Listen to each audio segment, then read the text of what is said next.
Welcome back to Yoga Eat Love.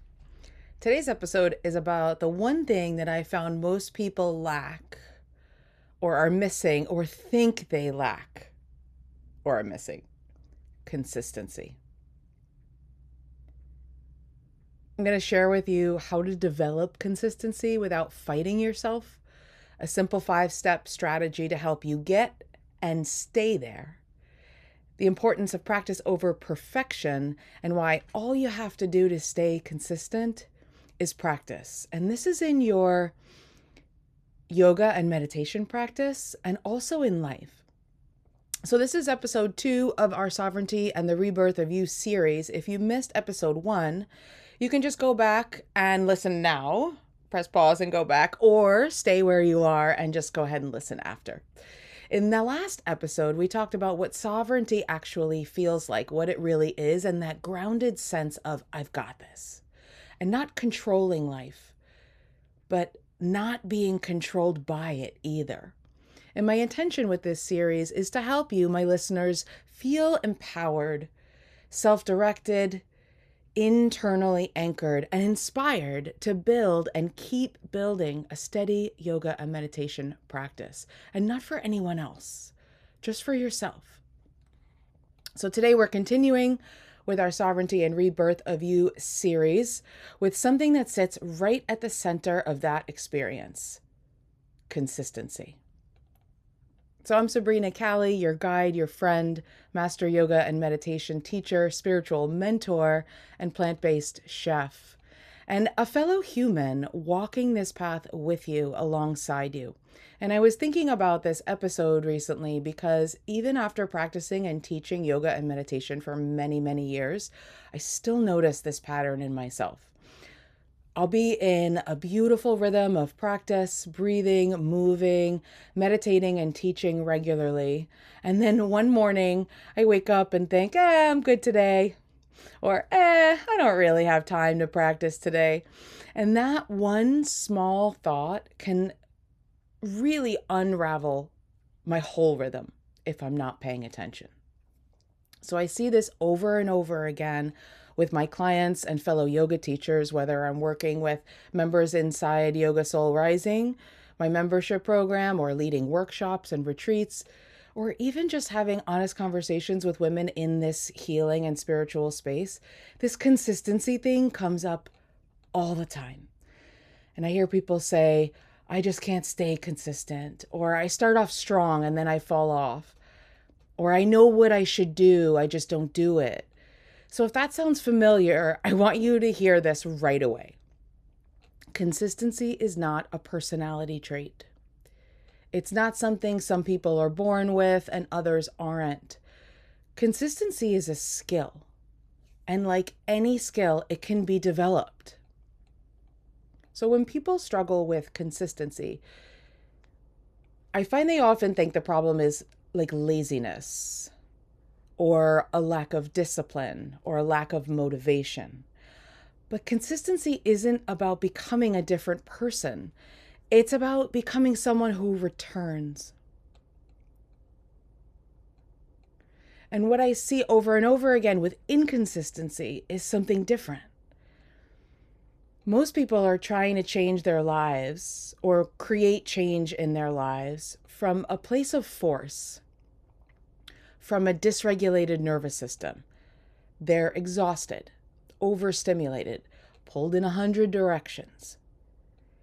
They know they need to make changes, and they get all gung-ho and excited about it, right? And then they try to do or change all the things all at once. It's just too much at one time.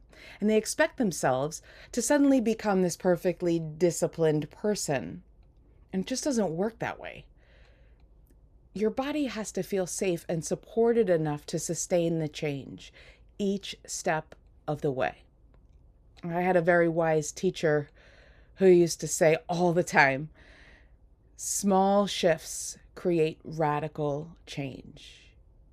And that's why in yoga, an authentic, holistic and integrated yoga, we focus so much on practice, not perfection, practice. Because it's a practice. Small, steady, repeatable actions that slowly reshape your internal state. Not practice makes perfect, just practice imperfectly. So, if consistency is a skill, how do we build it? I like to break it down into 5 simple steps. This is something I usually share with my Soul Mastery members and private clients, but I want to share it with you because having a strategy, a really simple 5-step strategy, helps. Something that you can implement for yourself right now, today, to build that consistency muscle. So if you have something to write with, you might want to write this down. These are the 5 steps. Ready? All right. Number 1, desire. And so let me ask you something for a moment. Just pause and consider this. What is it that you actually want more of right now? Write it down. More peace, more energy, more patience with the people you love, more steadiness in your own mind, more even-temperedness, whatever it is, write it down. Whatever is coming up for you when I say that. What is the desire that's most important to you right now? And it's not random. It's whatever's coming up is your inner system pointing you towards your own growth. And everything begins with desire. You have to genuinely want something to change or for change to take place. Not because you think you should, but because something inside you is ready. Maybe you want more peace, energy, clarity, more sovereignty in your life. That desire is the spark. Number 2, decide. So desire alone isn't enough. At some point in the desiring game, you have to decide.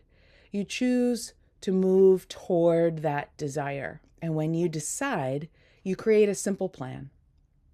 Not a perfect plan, a realistic one. Maybe it's 5 minutes of breath work each morning. Maybe it's a short yoga practice a few times a week. Maybe it's just going for a walk every day. Maybe it's sitting still for a few breaths before you start your day in the morning.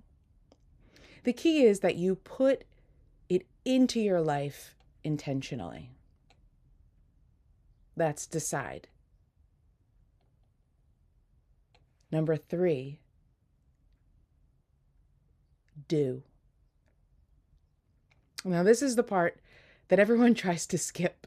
We have that desire, we decide we want to do it, but then we have to actually do the practice. We have to actually take action. It's not going to happen by itself. And it doesn't happen from doing it once or twice, but we have to do that action repeatedly, small little bites at a time. And here's the important part. You stay open to the experience. You stay open to the experience of doing without judgment, without evaluating whether you're good at it or not. You just do. You just practice. You return to the action regularly. So number 1 was desire, 2, decide, 3 is to do, taking action. And then number 4 is discipline. Now, discipline often gets a bad reputation. People think discipline means being harsh with yourself or forcing yourself, but real discipline is simply self-support. It's keeping the commitment you made to yourself, scheduling the time, and showing up. Even when it's not glamorous, even when you don't feel like it, or you don't feel motivated, because honestly, you're not always going to feel like it, and you're not always going to feel motivated. The motivation's not always there. And that's when structure helps. When something has a place in your day, it's much easier to sustain it. For example, if you want to build a daily meditation practice for yourself, this is what I do myself and teach and it works. Schedule it. Make it part of the routine. So for my own personal meditation, I make a point of meditating every single day after brushing my teeth and before my coffee. So there's a set time in my day that is allotted for my meditation practice, whatever that meditation practice might look like each day. And in time, the body recognizes it as a habit, and it's no longer a push to do something. Becoming that habit, like brushing your teeth or taking a shower or something like that, that's part of your routine. You don't have to think about it. You don't have to fight with yourself to brush your teeth or take a shower. It's just part of your world, right? You're not fighting to do it. You just do it. And number 5, this is where the magic happens, is discover. So through practice, you begin to discover something. You start to feel the shifts. Maybe your breath deepens. Maybe just sitting still feels a little bit more comfortable. Maybe your mind quiets for an instant. Maybe you feel calmer after. Maybe you feel more clear. Maybe you simply feel a little more like yourself. And that discovery naturally fuels your commitment to practice again. Because the practice isn't something theoretical anymore. Now it's experienced. It's experienced in your body. And this is that positive feedback loop that we spoke about last time. It's something really powerful. So here's how it works briefly. You practice, you experience a shift, and that experience makes you want to practice again.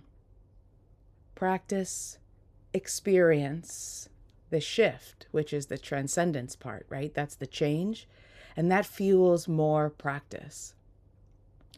And this is why yoga works so well. You've probably felt this before. Like you finish a class or meditation and think, wow, I feel so much better.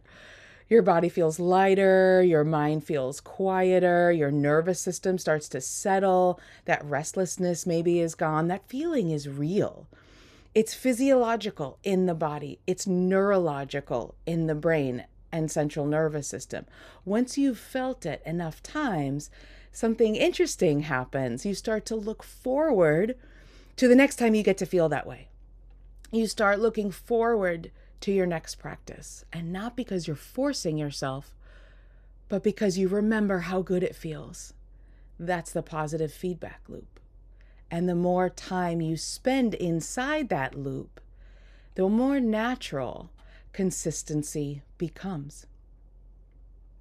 Now, there's another piece of this that's really important to talk about because we, myself included, I am not immune to this. Just because I've been practicing for decades doesn't mean I get away with this. We can often get in our own way. Because even once we've entered that positive feedback loop, even once practice starts to feel really good,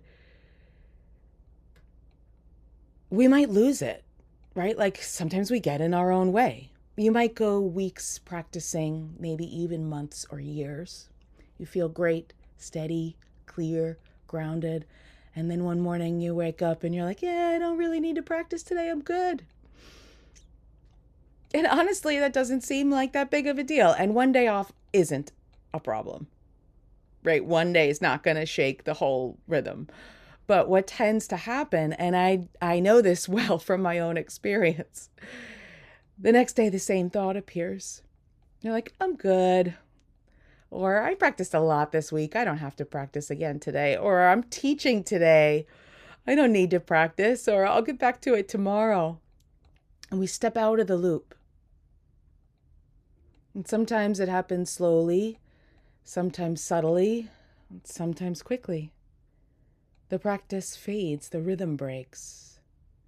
And little by little, those old patterns start creeping back in, those old thought loops. Those old reactions, those old emotional habits you worked so hard to shift, they come back into the forefront. And I know this part so well that I've even started experimenting with it in the last few years. Like, how long can I go without practicing before yada, yada, yada, right? Or what's the minimum I need to do to feel centered and grounded? Or how long can I go without feeling so uncomfortable with myself, like I'm crawling out of my own skin?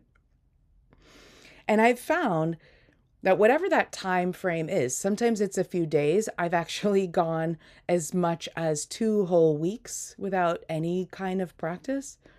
And that's when I really start to feel like I'm crawling out of my own skin. And it's a really good reminder, right? It's a reminder and a remembrance of when I used to feel like that all the time. Like, no wonder I drank so much. I was so uncomfortable. Or I was trying to escape myself because my own self was unbearable, right? Or no wonder I wasn't happy. So, like, oh yeah, I return to my practice. I return to the practice. I keep returning to the practice. I sometimes compare this to someone who's in recovery and relapses, but not because practice is an addiction, but because the pattern of slipping out of a supportive rhythm can be really similar. Like going to AA meetings regularly, and then you just don't go for a couple of days, and the next thing you know, you're with your old friends having a drink, and that drink turns into many more. You stop doing the thing that was stabilizing you. And suddenly those old neural pathways start lighting up again. But here's the key. Falling out of practice is not failure. It's a really good reminder. And it's actually part of the process. It's how we change those pathways in the brain. And what matters is how quickly you notice it and how quickly you return. It's not that you fell off the bike. It's how quickly you get back on, or falling off the wagon in AA, right? You just get back on the wagon. You don't sit there on the ground telling yourself you're terrible at riding bikes. You get back on.